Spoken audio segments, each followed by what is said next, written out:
इस सभा में बड़ी संख्या में माता बहन, नौजवान साथी, सम्मानित गार्जियन, सभी को सनत मल्ला मुकेश सहनी की ओर से नमस्कार प्रणाम। साथियों, पूर्व में बहुत सारे वक्ता आप लोगों के बीच में रखे। हमारे बिहार सरकार के मंत्री जवाब खान जी भी आप लोगों के बीच में बात रखे। पूर्व विधायकगण, तमाम सभी लोगों ने बहुत कुछ बात रखा है। तो मैं यहाँ पे आप लोगों के बीच में बताना चाहूँगा कि बाबा साहब के बारे में, जहां लोग कहते हैं ना कि हजारों समस्या है, वहीं पे उनका जन्म हुआ।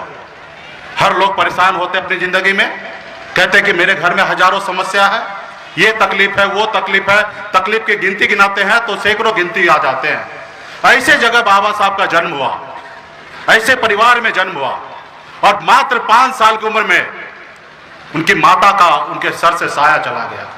और आप समझ सकते हैं, जिस बच्चे के बचपन में 5 साल की उम्र में उसकी माता का साया उनके सर पे से उड़ जाए, तो मान लो वो संसार में वो कैसे अकेला और किस तरीके से जिंदगी जिएंगे। वो थे हमारे बाबा साहब। हमारे बाबा साहब, लोग कहते हैं कि हम हिंदू धर्म में जन्म लिए हैं। हमारे पूर्वज कहते हैं 33 करोड़ देवी देवता है और हम 33 करोड़ देवी देवता को मानते हैं। और जब 33 करोड़ देवी देवता को मानते हैं तो बताया जाता है कि भगवान कहते हैं कि तुम कर्म करो, तुमको फल मिलेगा। कर्म नहीं करोगे तो फल नहीं मिलेगा। लेकिन बाबा साहब ने, हम कुछ नहीं किए, कोई कर्म नहीं किए, लेकिन बाबा साहब ने हमें फल दिया है। जो आज मैं आप लोगों के बीच में बोलने का लायक बना हूं, तो ये बाबा साहब का देन है। आज आजाद भारत में 140 करोड़ के जनसंख्या है। हमारे आजाद भारत में कोई एक व्यक्ति बता दे कि बाबा साहब से ज्यादा काम, तो दूर की बात है, बाबा साहब की बराबरी भी कोई व्यक्ति कह दे कि मैं बाबा साहब का बराबरी करता हूं, तो उसको 1 करोड़ रुपया का इनाम देने के लिए तैयार हो। पिछले 75 सालों में 140 करोड़ की आबादी में एक व्यक्ति भी बाबा साहब जैसे नहीं बना। और आज हम सब उनके जो उन्होंने किए उसका फल हमें प्राप्त हो रहा है। बहुत सारे साथी कहते हैं कि मैं बना, मैं ये बना, वो बना। नहीं, आप निश्चित तौर पे आपने काम किया है, लेकिन अगर बाबा साहब अगर आपको संविधान में जगह नहीं दिए रहते तो आज आपका कोई हैसियत नहीं होता कि मंच पर बोलने का। आज सर उठा के नहीं जी सकते थे।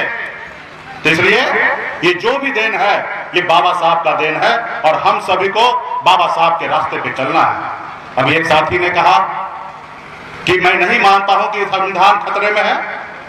भैया, आप कैसे नहीं मानते संविधान खतरे में है? बाबा साहब ने हम सभी को संविधान बना के दिया और हम सभी को आरक्षण दिया और देश के संपत्ति में सबसे पहला अधिकार हमको दिया। रेलवे बनाया, रेल में 15% हमारे SC ST भाई को डायरेक्ट उसमें नौकरी मिलता है और उसको आज क्या किया जा रहा है? उसको प्राइवेट कंपनी के हाथों में दिया जा रहा है। और जब प्राइवेट कंपनी के हाथों में दिया जा रहा है तो आपका हक अधिकार छीना जा रहा है कि नहीं छीना जा रहा? तो छीना जा रहा है तो आपका संविधान के साथ खिलवाड़ हो रहा है कि नहीं हो रहा? हो रहा है। आज सरकारी संस्थान पहले बनाया जाता था, आज क्या हो रहा? सरकारी संस्थान को बेचा जा रहा है। संविधान में क्या है? आपको 15% आरक्षण क्यों मिला? 15% आरक्षण इसलिए मिला कि आपके लोगों ने बहुत पीछे रह गया।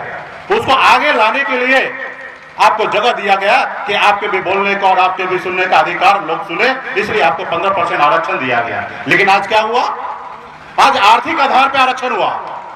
मैं मानता हूं अगर सरकार अगर संविधान में संशोधन करे कि अगर ये बात माने कि हमें गरीबी स्तर पे भी आरक्षण देना है, तो ठीक है, आप दीजिए। लेकिन अगर सामान्य वर्ग के लोगों को 8 लाख कमाने वाले को आरक्षण दे रहे हैं, तो क्या मेरा दलित भाई का बेटा या दलित परिवार 2 लाख 3 लाख कमाने वाला है तो उसको आरक्षण नहीं मिलना चाहिए? उनको भी मिलना चाहिए। लेकिन आपने क्या किया? स्पेशल आरक्षण लागू किया, तो आपको उसको लिए नहीं दिए, तो कहीं ना कहीं संविधान के साथ आपने खिलवाड़ किया। आज क्या हो रहा है? वर्षों से हमारे लोगों को, हमारे पूर्वज को पैरों तले दाब के रखा था। संविधान बाबा साहब ने बनाया कि वोट के अधिकार पे आप चुने जाएंगे। रानी के कोख से जन्म लिया हुआ बच्चा राजा नहीं बनेगा। लेकिन आज क्या हो रहा है? बनी हुई सरकार को गिरा देना, 50-50 करोड़ रुपया में विधायक को खरीद लेना, यानी कि जनता का वोट का अधिकार जो है उसको अपमान किया जा रहा है। अगर आपको इतना ही लगता है तो चुनाव में जाइए, लेकिन आप नहीं कर रहे हैं। आज क्या किया जा रहा है? मंदिर एक विधायक को, एक सांसद को, एक मुखिया को, एक मुख्यमंत्री को, एक प्रधानमंत्री को क्या काम है? संविधान में क्या काम हमको दिया है कि आप पावर में आने के बाद आपको काम करना है जनता गरीब के लिए। लेकिन क्या कर रहे हैं आज के माननीय प्रधानमंत्री जी? मंदिर बना रहे हैं। मंदिर तो समाज के लोगों का काम है बनाना, और मैं तो कहता हूं मंदिर बनाना है तो अपने दिल में बनाइए और आप हर गरीब का सम्मान कीजिए। लेकिन आज क्या हो रहा है? भाई भाई को लड़ाया जा रहा है। आज हम लोगों का आपस में बंटवारा किया जा रहा है। सरकार हमें चुनाव के समय में हम कहते हैं ना कि वोट खरीदने के लिए जो लोग आते हैं वो कहीं ना कहीं जनता के साथ गलत कर रहे हैं। आज क्या कर रहे हैं? आप 5 किलो चावल देके हमारा वोट को खरीद रहे हैं। आज देश के गरीब को बता रहे हैं कि 5 किलो चावल ही विकास है। तो साथियों, आपको समझना पड़ेगा, इससे पहले महान महान नेता देश को चलाए हैं, चाहे नेहरू जी हो या अटल बिहारी वाजपेयी जी हो। उनको देखिए कि उन लोगों ने कैसे देश को चलाया है। जब अटल बिहारी वाजपेयी जी से पूछा जाता था कि विपक्ष आप इतना काम करने के बाद भी ये विपक्ष आपके उंगली उठाते हैं, तो अटल बिहारी वाजपेयी जी कहते थे कि ये मेरा विपक्ष नहीं है, ये मेरा तीसरी आंख है, जो मैं नहीं देख पाता हूं वो दिखाते हैं। ये मेरा विपक्ष नहीं है, ये मेरी तीसरी आंख है। और आज का क्या है? आज विपक्ष आवाज ना उठा सके, वो अपने पैर पे खड़ा ना हो सके। आज मैं जीता जागता उदाहरण हूं। एक गरीब मछुआरा परिवार में जन्म लिया।